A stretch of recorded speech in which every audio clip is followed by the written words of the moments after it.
Aku bukan menantu sampah, bab 1 membuat masalah besar. Halo, istriku, aku mengalami masalah di Antique Street, sebuah vas pecah dan mereka menyuruhku membayar ganti rugi sebesar 16 miliar. Apa?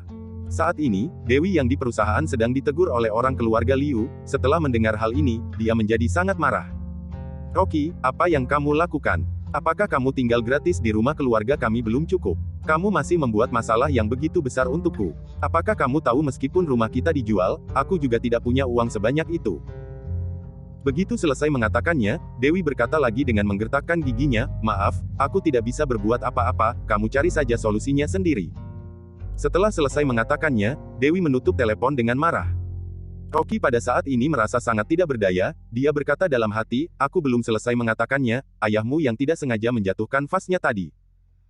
Selain itu, ayahmu ini tidak baik, setelah memecahkan vas dia meninggalkanku di toko barang antik sebagai jaminan, dan dia melarikan diri, sekarang orang-orang toko barang antik sudah pergi untuk menangkapnya.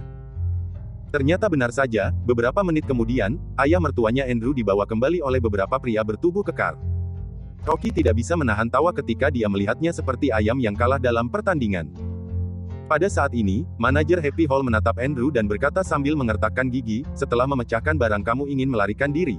Aku akan memberimu waktu hingga sore untuk mengumpulkan uang, jika kamu tidak mampu memberikan ganti rugi, aku akan lapor polisi dan menuntutmu sengaja merusak properti orang lain, kasus dengan nilai 16 miliar sudah cukup membuatmu duduk di penjara untuk waktu yang lama. Andrew ketakutan hingga gemetaran, dia menatap Rocky seolah-olah melihat harapan, Rocky, menantuku yang baik. Kamu harus menyelamatkanku. Rocky berkata dengan tidak berdaya, ayah, kamu bukan tidak tahu situasiku, aku tidak punya pekerjaan, aku biasanya mencuci pakaian, memasak, menyapu lantai dan mengajak anjing berjalan-jalan di rumah, aku tidak punya uang saku, aku benar-benar tidak bisa berbuat apa-apa. Andrew bergegas berkata, kalau begitu, kamu gantikan aku masuk penjara saja. Keluarga Liuku telah menghidupimu selama 3 tahun, dan sudah waktunya kamu membalasnya. Rocky berkata dalam hati, dasar si tua bangka, bagaimana kamu tidak malu mengatakan hal-hal seperti itu? Mengapa kamu tidak mengatakan bahwa aku telah menjadi budak di rumah keluarga Liumu selama 3 tahun, tidak hanya tidak memiliki anak dengan putrimu, bahkan aku tidak pernah mendapatkan sepesen pun upah. Sekarang menyuruhku menggantikanmu masuk penjara. Apakah aku begitu mudah diintimidasi? Ketika ia hendak menolak, manajer toko berkata terlebih dahulu, siapa yang berbuat dialah yang harus bertanggung jawab, Happy Hall kami memiliki prinsip dalam berbisnis, kamu memecahkan vas, itu tidak ada hubungannya dengan adik ini, bahkan jika dia setuju untuk menggantikanmu masuk penjara, aku juga tidak akan menyetujuinya. Setelah mengatakannya, dia berkata kepada Rocky, anak muda, kamu sudah boleh pergi, tetapi kamu sebaiknya menelepon keluarganya dan meminta mereka untuk mencari solusi, jika tidak, setelah sore ini, aku akan mengirimnya ke kantor polisi. Rocky sedikit mengangguk.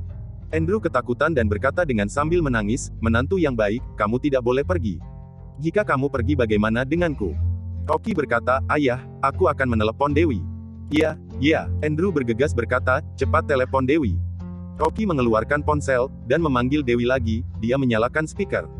Dewi. Rocky, kamu telah membuat masalah yang begitu besar, bukan karena aku tidak mau membantumu, tetapi karena aku benar-benar tidak berdaya. Dewi. Rocky, uang keluarga kami ada di tangan ibuku, aku hanya punya 400 juta uang pribadi, jika aku bisa membantumu, aku bisa memberikan semuanya untukmu. Dewi. Rocky, maafkan aku benar-benar tidak punya uang sebanyak itu. Andrew, yang sedang mendengarkan dari samping, tiba-tiba berteriak dengan suara keras, Dewi, ini aku yang memecahkan vasnya, jika aku tidak memberikan ganti rugi, mereka akan memasukkanku ke penjara, kamu cepat cari solusi untuk ayah. Dewi tidak pernah menyangka bahwa yang membuat masalah bukan Rocky, melainkan ayahnya. Dia terkejut dan berkata, ayah, ada apa? Andrew berkata dengan menangis, semuanya salah ayah, vasnya sangat bagus, aku sangat menyukainya, aku ingin memoretnya dan mengirimkannya ke media sosial untuk dipamerkan saat orang lain tidak memperhatikanku, akhirnya saat aku mengeluarkan ponsel, tanganku tidak memegangnya dengan baik, vas itu terjatuh ke bawah dan pecah. Berbicara sampai di sini, Andrew menangis dengan suara keras, 16 miliar, Dewi. Jika tidak membayar ganti rugi, ayah akan masuk penjara. Dewi merasa sangat cemas dan berkata, kalau begitu aku akan menelepon ibu, di mana kalian? Kami akan ke sana dulu. Bagaimanapun, dia adalah ayahnya, perasaannya akan jauh lebih dalam daripada Rocky yang hanya menantunya dan suami dari Dewi, jadi Dewi langsung merasa sangat cemas dan segera menelepon ibunya, lalu mereka berdua bergegas datang. Vas senilai 16 miliar jelas merupakan angka yang besar bagi Dewi. Meskipun keluarga Liu adalah keluarga besar yang cukup terkenal, dan kaya di kota Gopo, namun kehidupan keluarga Dewi tidaklah mudah. Ayahnya, Andrew, tidak memiliki kemampuan dan tidak memiliki apa-apa dalam keluarganya, dia telah lama dikeluarkan dari perusahaan, sekarang dia hanya bersantai sepanjang hari dan meneliti barang antik. Dan Dewi selalu dikucilkan di perusahaan keluarga Liu karena dia menikah dengan Rocky yang tidak bisa apa-apa. Semua kekayaan keluarga Dewi, hanya ada sebuah rumah, sebuah mobil, dan uang tunai yang totalnya kurang dari 4 miliar, mereka bisa dianggap sangat miskin di keluarga besar Liu. Sekarang, Andrew tidak sengaja memecahkan vas giok dinasti Song senilai 16 miliar, itu sama saja dengan membuat kondisi keluarganya semakin buruk. Berbicara tentang Rocky, semua orang di keluarga Liu sangat memandang rendah dirinya, tidak ada yang tidak meremehkannya. Tetapi tidak ada yang tahu bahwa identitas asli dari budak keluarga Dewi ini adalah tuan muda dari keluarga Lin, keluarga di kota Sahaja yang sudah berusia ratusan tahun.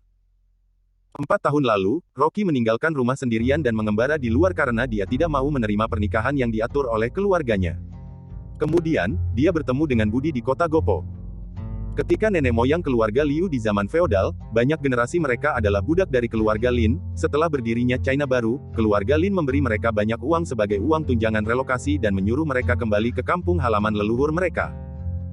Dengan mengandalkan tunjangan relokasi yang diberikan oleh keluarga Lin, setelah beberapa puluh tahun berkembang, keluarga Liu telah memiliki kedudukan yang cukup tinggi di kota Gopo. Namun, Budi tetap menghormati keluarga Lin. Dia mengundang Rocky ke rumahnya, dan dia menolak semua argumen, dia menikahkan cucu kesayangannya Dewi dengan Rocky. Sesuai keinginan Rocky, Budi tidak pernah menyebutkan identitas Rocky kepada siapapun. Segera setelah keduanya menikah, Budi meninggal. Sejak saat itu, Rocky selalu direndahkan oleh orang keluarga Liu. Mereka merasa bahwa Rocky adalah orang miskin yang berkeliaran di jalanan, dia bahkan tidak layak menjadi pelayan di keluarga Liu, bagaimana dia bisa menjadi menantu keluarga Liu? Bukankah ini sama saja dengan mencoreng kehormatan keluarga Liu? Selain itu, Dewi adalah wanita cantik yang terkenal di kota Gopo, tidak tahu berapa banyak tuan muda dari keluarga kaya yang berebut ingin menikahinya, tetapi akhirnya dia menikah dengan Rocky yang tidak bisa apa-apa, dia telah menyia-nyiakan wajahnya yang cantik. Tetapi orang keluarga Liu tidak tahu bahwa nenek moyang mereka mengandalkan menjadi budak keluarga Lin sehingga mereka bisa berkembang menjadi seperti sekarang ini.